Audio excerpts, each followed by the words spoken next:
Garrick, are you here? There you are. Good evening and welcome on behalf of St. Thomas Wesley United Church.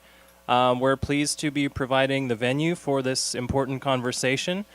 Climate justice and care of creation is certainly a value that we hold highly, so it's great to see a full venue, and we look forward to the presentations and excellent discussion. And we thank all the work that Climate Justice and the Stand have done to organize this event.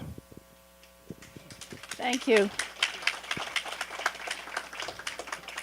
Well, welcome all. My name is Gail Stevens, and Climate Justice Saskatoon welcomes you to this teach-in and town hall event. We are very grateful to meet on Treaty 6 territory and homeland of the Métis, and we thank Elder Patricia Whitebear to assist us with an opening prayer to open this event. Climate Justice Saskatoon has planned a program that has 4 parts. I see some people standing, so please welcome, come on in. Just sit anywhere right now. And there are some chairs over here as well. So yes, we have 4 parts in the plan. First, there's a teach-in, where we review the present state of Earth's climate and the federal policy framework, as well as the provincial climate strategy. Then we invite your questions related to that information. And after that, we have table discussions on several topics related to climate policy. And we conclude with brief reports from the discussion tables. Washrooms are to the left there, down the hall. We have Catalyst Media filming the event. If you prefer not to have your image shown, there's little tags there at the entrance that you can put on, and then images of you will be deleted. And we encourage you to enjoy the refreshments through the evening, so there's no formal break time, so just get up, help yourself to coffee, tea, and goodies. Now we're going to begin now with the teach-in provided by Haley Carlson and Mark Biglin Pritchard.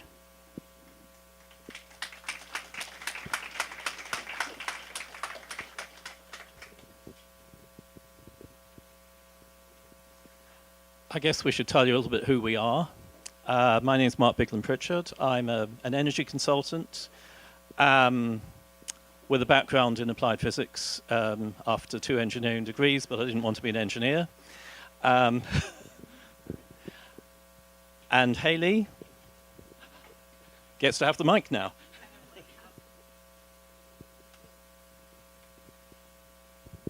Hi, I'm Haley. I don't know what to tell you about myself. I have a background in science and in public policy, and I used to work at the Saskatchewan Environmental Society. Now I'm maybe a full board member. Right now I'm a youth affiliate to the board soon. And I work at the Global Institute for Water Security at the University of Saskatchewan. Oh yes.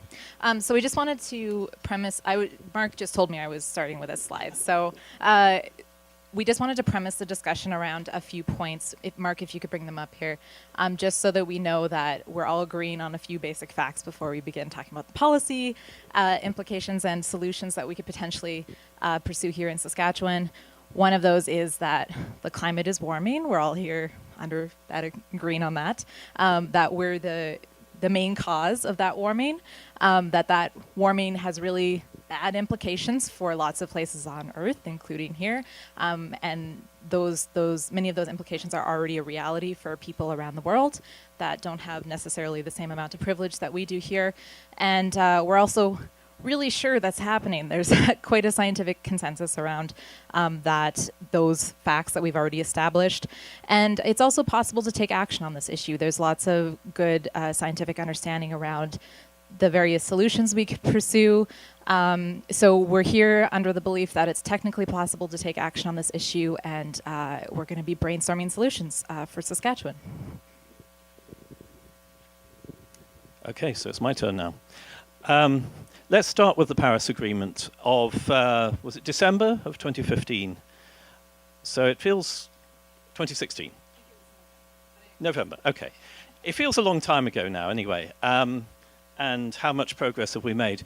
But The thing about these agreements is that what they're really about is in the first couple of articles. I mean, the first article is just saying this is an agreement. The second article is where the real substance happens. And this is what they say.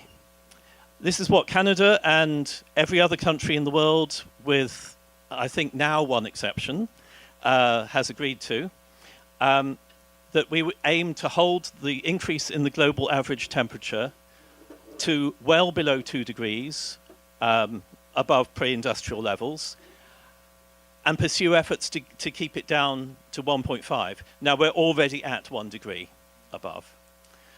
But also that the agreement should reflect equity. In other words, those who have more and those who have polluted more have a bigger responsibility to sort the problem out than those who have low income and who are not big polluters.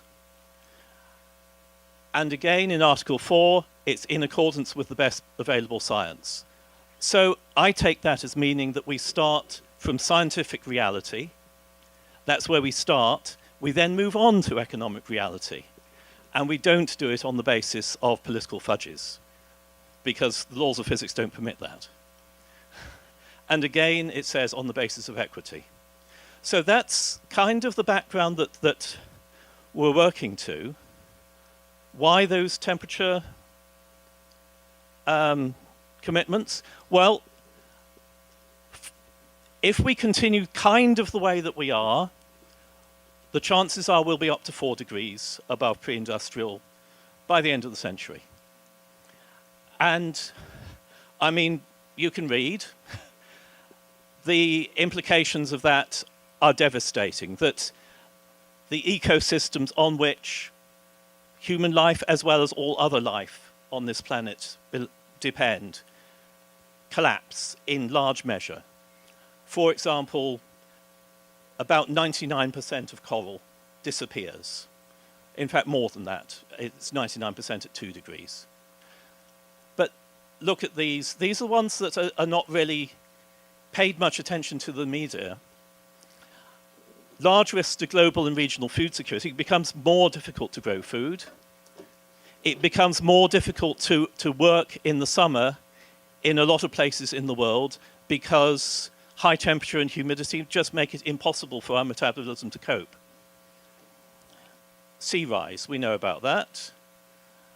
And the possibility that we will pass certain tipping points. Now, there's a number of those, but just to give one example of them, there's methane held in the permafrost in the polar regions. There's also methane held in what's called clathrates under the ice in the polar regions. As the ice melts, that methane can be released. So raise the temperature high enough, you get more methane, and methane is a powerful greenhouse gas, so you get more global warming. And so it's what's called a positive feedback, which isn't, to my mind, very positive. So if we can limit it to 2 degrees, it's less devastating, but even so, this is what a bunch of European scientists said in a paper that was published last year.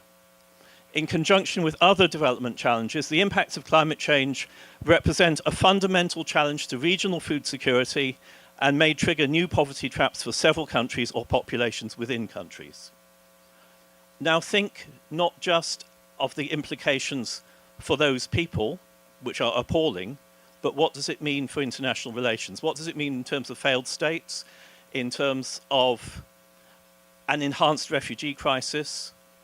How do we handle that?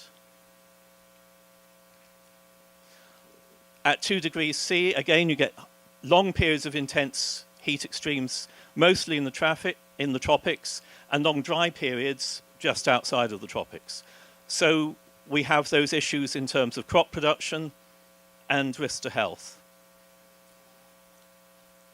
And there are significant differences between 1.5 and 2 in those regards, and also as far as sea level rise is concerned, ecosystem damage, and the extreme weather events that I think we all know about.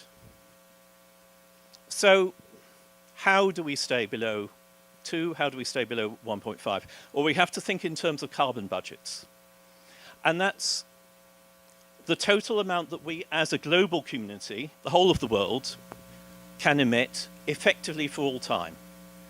For all time because carbon dioxide stays in the atmosphere. It has an average effective residence time of about 100 years. So what we put up there now is going to stay there a long time.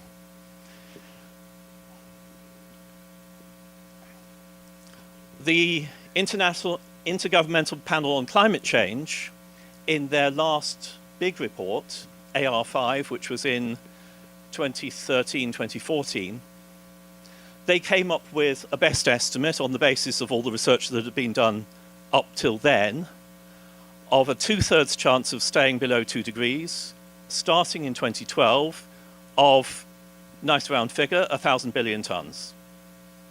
By 2018, when you look at how much we have emitted since then, it's down to 800 billion tons.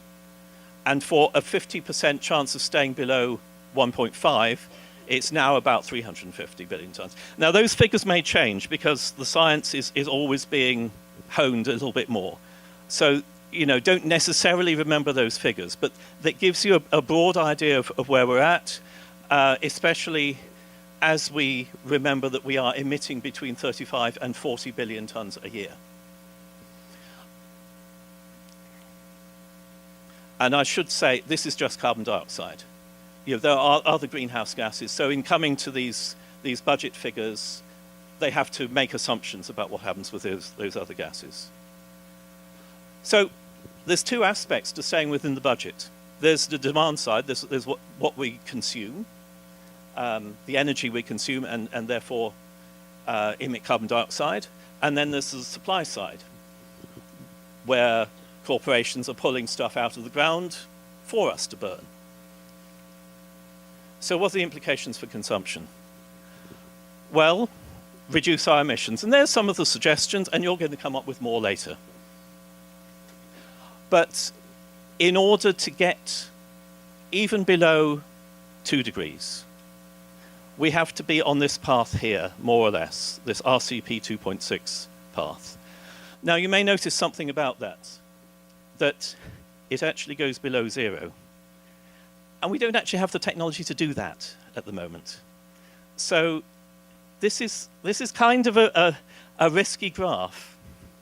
But let's have a look at a more detailed one, which came out a little bit later. This is by a group of, it's kind of a who's who of senior European climate scientists. What they're saying is, in order to actually have a 2/3 chance of staying below 2 degrees and a 50% chance of staying below 1.5, we have to do this. We have to stabilize by 2020, and then we have to halve our emissions by 2030, halve them again by 2040, halve them again by 2050, and so on.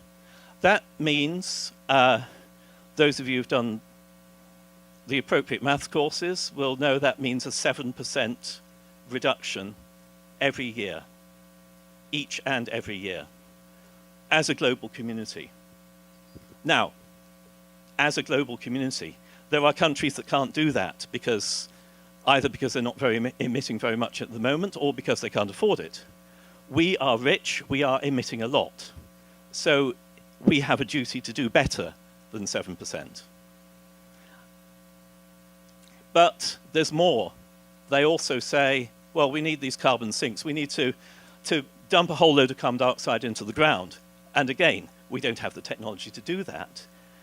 And when we do have the technology to do that, if we have the technology to do it, it has implications for land use.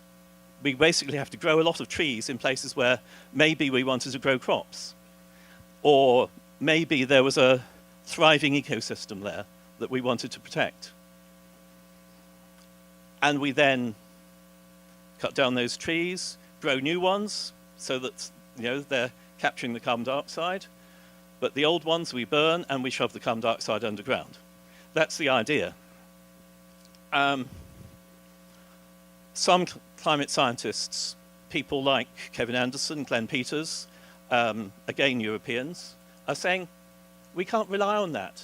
We need to actually do this bit faster. So you may have a bit of a sense of urgency here. Then the other piece here is, what does on the basis of equity mean? Does it mean an equal share of what's left of the global budget for every individual? If we were going to do that, then Canada would exhaust its allocation, its current rates of emission, in 7 years, and Saskatchewan would exhaust its allocation within 2 years. Now, obviously, that's not going to happen, but there may be other things that we can do, and I'm kind of hoping that the international table that meets later will have some answers, or at least some suggestions on that. So what about production? Well, let's remind you of those figures that I came up with earlier. Fossil fuels, we have to think in terms of, there's the resource, there's the amount, the total amount that we kind of know is in the ground. Then there's the reserves. That's the stuff that we know we can get at with existing technology under reasonably predictable economic conditions, and which corporations or governments have actually claimed. So that's the reserves. And as you see there, the reserves come to quite a lot more than the budget in terms of how much CO2 will be emitted if they're all used. Justin Trudeau needs to hear that. But we can come down a bit further from the reserves to the developed reserves. You know, not everything that the oil companies have claimed or the coal companies have claimed is something that they're actually actively mining or drilling at the moment. So the developed reserves is the stuff where there actually are mines and wells for oil or gas or bitumen or coal at the moment. And even there, we find that the emissions will be higher than the 2 degrees C limit. That's a 2/3 chance 2 degrees C limit, or the 1.5 degree limit. And actually, these are old figures. This is from a couple of years ago. So the implication of that is that we have a three-way choice. We could just go on digging stuff out of the ground according to what's profitable for somebody, and just continue. And and that way leads to climate chaos. Or we could go on digging stuff out of the ground for a time and then suddenly realize, oh, we've got a climate crisis. And then we strand the assets. Or we could actually start planning now. We can plan a managed decline of extracting those resources so that we actually have time for people to retrain and become part of a different mode of energy generation or a different type of economy. And we need to create that new type of economy. And there's a couple of tables that I think we'll be talking about that later. So, back to Hayley. So I don't want to dwell on this too much. I just wanted to give, well, to be honest, I know lots of faces in the room, and you all are very knowledgeable on this already. But for those of you who aren't, I'm hoping to give you a bit of an idea about the policy landscape in Canada and in Saskatchewan, within which the solutions you're talking about today will be taking place in. So we'll start with the PanCanadian Framework on Climate Change. I think I need the clicky thing. And sure. So this... Okay. So the Liberal government was elected in 2015. They released this Pan-Canadian Framework on Climate Change in December of 2016. I was late to the Christmas party that year because I wanted to hear the results of the negotiations. And so basically what happened there was the Pan-Canadian Framework represents an agreement that most provinces and territories across Canada have come to with the federal government around various strategies, sort of a suite of policies to address the different sectors from which emissions in Canada are coming from. So I highlighted a few main ones here. Oil and gas sector, responsible for 26% of Canada's emissions. The main strategy there was regulations around methane emissions. in electricity, the big one you probably heard about was the planned coal phase out for 2030. There's a clean fuel standard that's been proposed for the transportation sector. We have regulations for hydrofluorocarbon in heavy industry, and in buildings we have a 2030 building code proposed. And sort of overarching all of this is carbon pricing, and of course you've all heard about that, and funding for emission reduction projects across Canada. So these are just to give you an idea of some of the strategies that are being pursued across Canada, and the federal government is going to different provinces and territories right now and working out different equivalency agreements with provinces and territories, and also trying to convince Saskatchewan to get on board. Previously, Manitoba and Saskatchewan were the two standouts. Now Manitoba has signed on to this agreement, but Saskatchewan has not, and has proposed their own plan, which we will get into in a second here. So the point I wanted to make here is that even though we have a Pan-Canadian framework proposing this suite of policy options, we still have a gap between which the expected reductions of emissions that the plans or the policies are supposed to achieve, and the actual target that Canada has set for itself for 2030. So I think this gap is actually 66. This is the gap I'm talking about right here, is a 66 megaton gap, which basically means that we don't quite know how we're going to achieve that 66 megaton reductions in Canada yet. So we're still thinking about that on the federal end of things.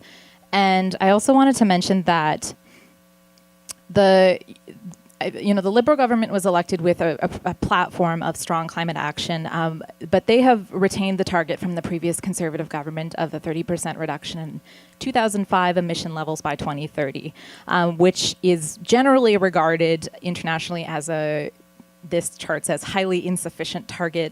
It's what that really means is it's compatible with a average temperature rise of 3 to 4 degrees Celsius. So you remember all of those things that Mark was talking about at the beginning, the consequences of a 3 to 4 average degree temperature rise. That is essentially what Canada has committed to. And even if we reach our 2030 targets here, we're still going to be regarded as insufficient, which means that our target isn't compatible with, if we are successful at achieving our target, isn't compatible with the commitments made in the Paris Climate Agreement. So we still have some work to do there. And then, as I mentioned, Saskatchewan has presented their own made in Saskatchewan strategy. So they came out with a white paper in October of 2016, sort of going through a number of basically a policy position paper. And that paper had 13 recommendations, which I would actually call statements, not really recommendations.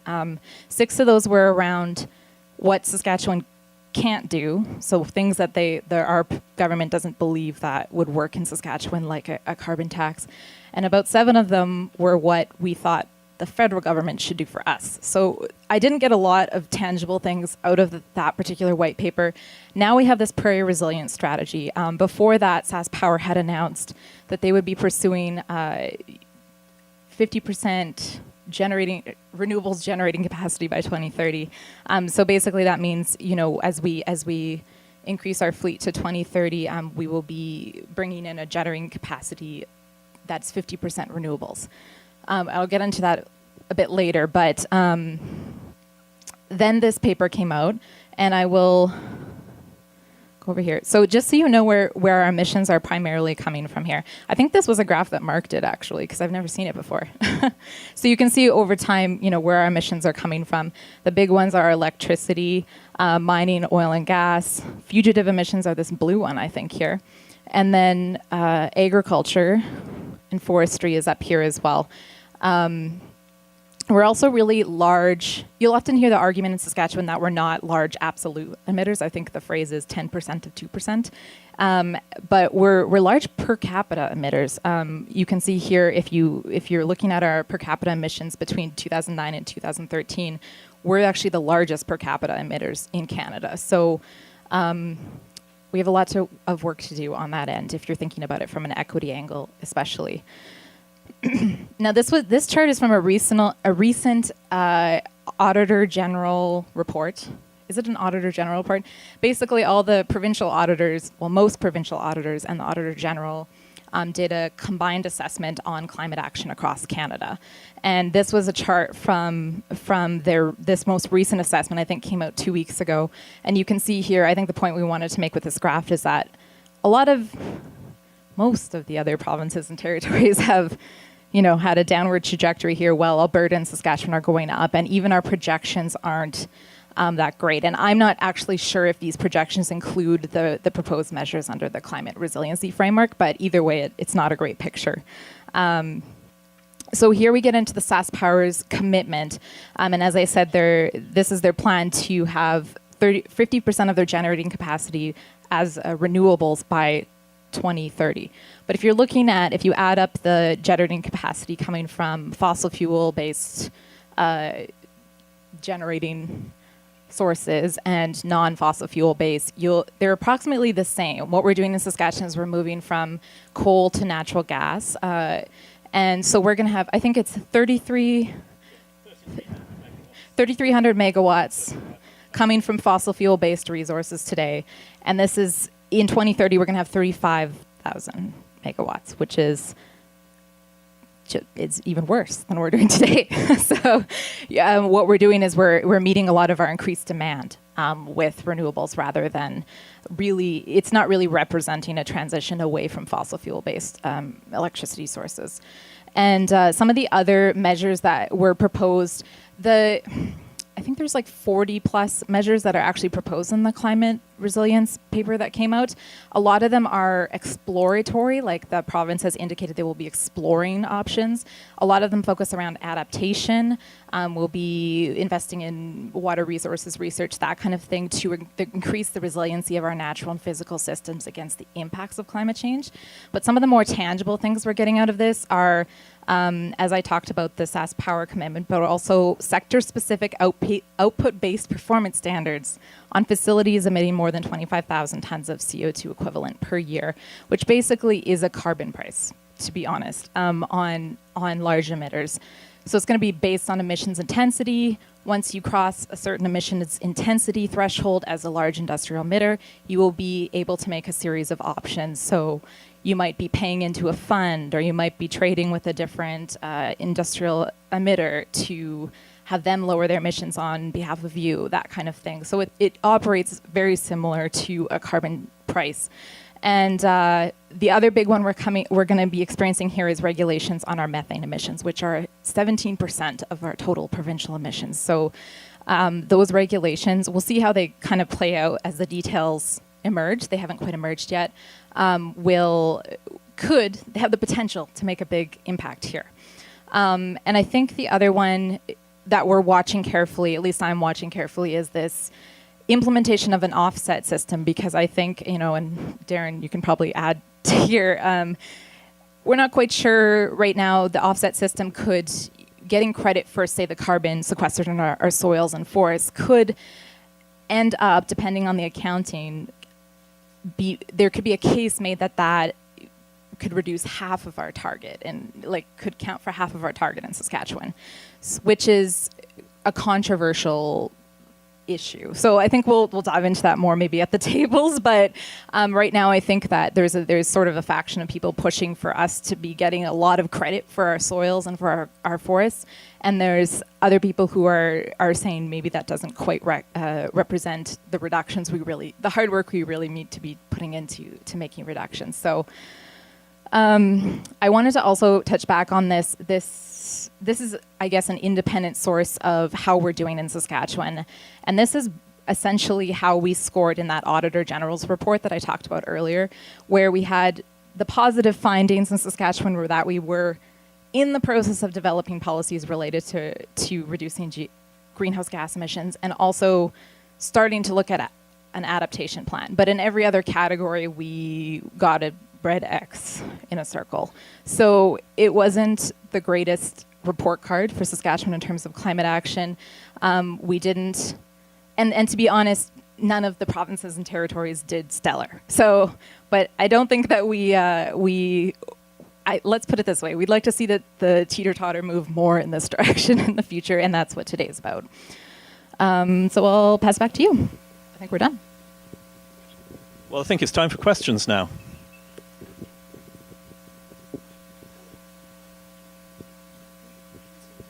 Well, I think between us we'll fill questions. Yeah, I'll do that. Okay, great.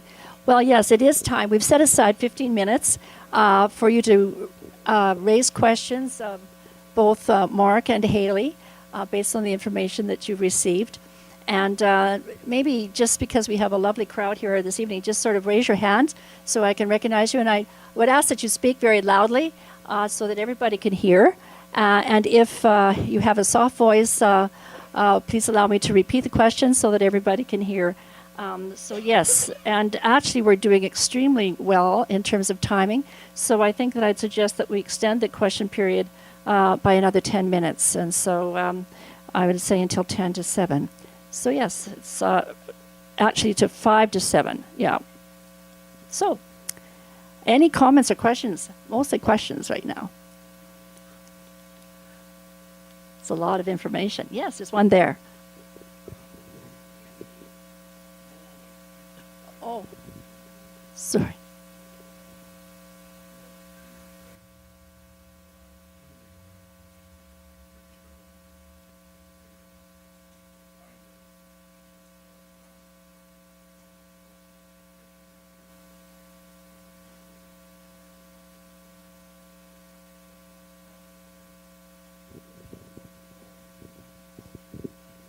Yeah, on their graphs, they don't actually mention nuclear, which is a relief to a lot of us, I think. They are planning some increase in hydro, but clearly not a big increase from the pie chart that we had up there. They're talking about quite a lot of wind, a little bit of solar, and maybe a few other things, a little bit of biomass, maybe a little bit of deep geothermal, but it's basically wind and hydro to fill in that sort of 50% of renewable capacity.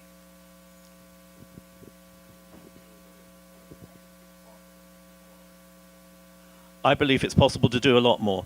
I mean, I've been looking at what's been happening in Scotland, where they have been shifting 5% of their demand to renewables generation every year for the last few years. They're ramping that up to 8% a year in order to hit a 2020 target of being able to supply all of their electricity from renewables by 2020. So 5%, 8%. If you look at the equivalent figure for the SaskPower target, it's 1.5%. So we could do a lot faster. Thank you, Mark. We have a question here. I saw a hand, I believe. Maybe it's kind of a silly question in a way, but I keep thinking about the job situation that we have to have this major transition from fossil fuels and other people who are working in destructive industries.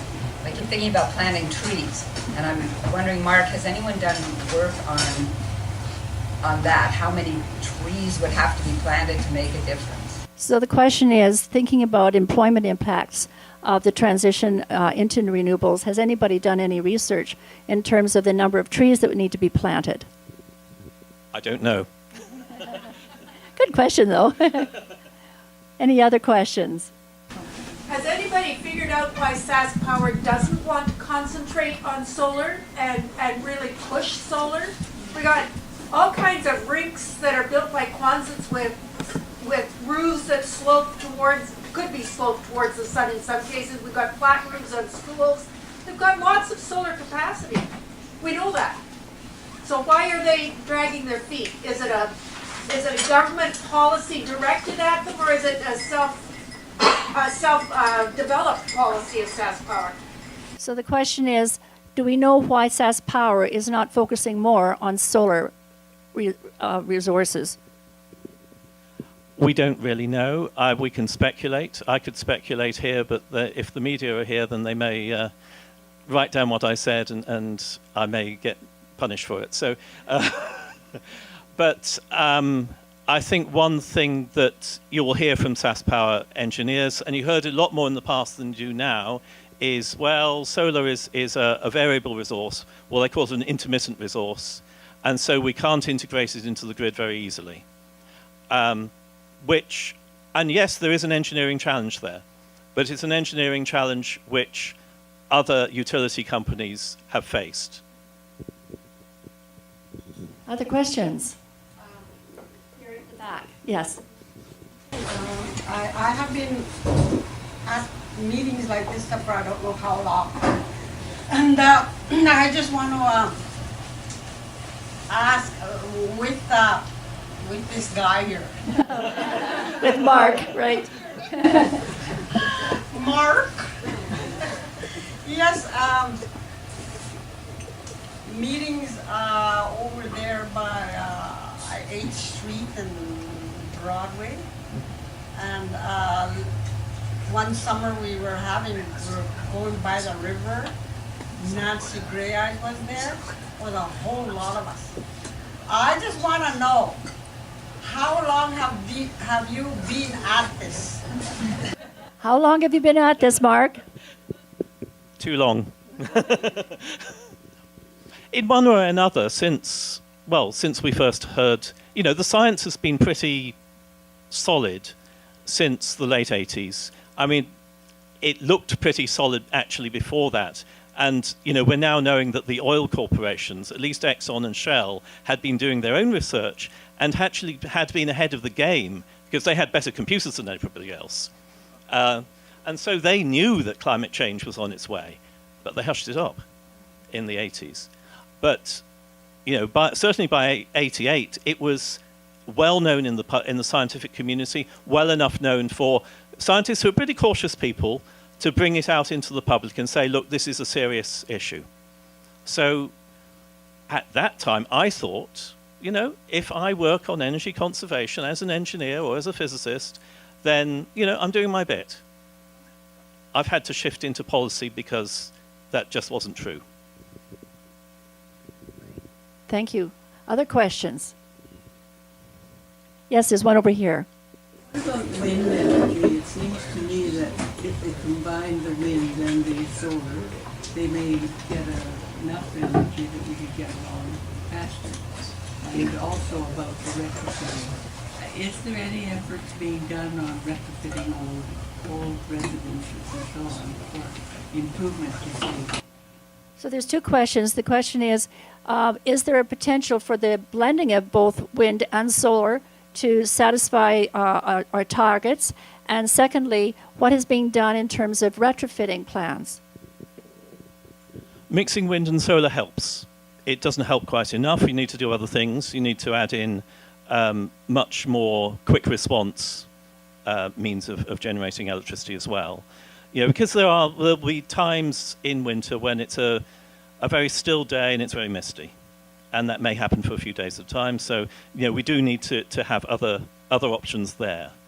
But that's what grids are for. You have multiple sources that behave in different ways. As far as building retrofits are concerned, I'm kind of hoping, I hope I'm not sort of speaking ahead of public announcements here, but I'm kind of hoping that something is going to happen with the City Council on that.